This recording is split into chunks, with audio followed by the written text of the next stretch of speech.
We'll guide you through how to share your location in the Messages app on an iPhone.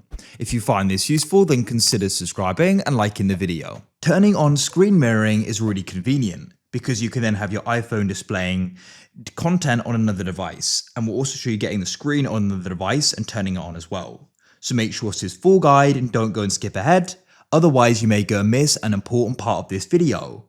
Without any other further ado, let's get started. So we can actually go and turn this on so it's automatic. What you can do is you can go and open up your settings, scroll down, and you need to go and find the option for general.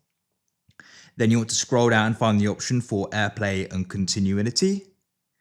What you can do is automatically AirPlay, and we can turn this on. AirPlay is screen mirroring and streaming content essentially, so you can set that to automatic. Now this is more so when you're playing content from apps you regularly use with AirPlay. If you want to go and start screen mirroring and turn that on right now and do that, what we need to do is go and drag down on the battery in the top right of the iPhone like so. Then what you need to do is we need to go and find the mirroring here and go and tap on it. Now to go and start and get started with it and turn it on, you go and choose the device. When you do that, like this here, my TV, we're now mirroring. We've gone and turned it on and started it.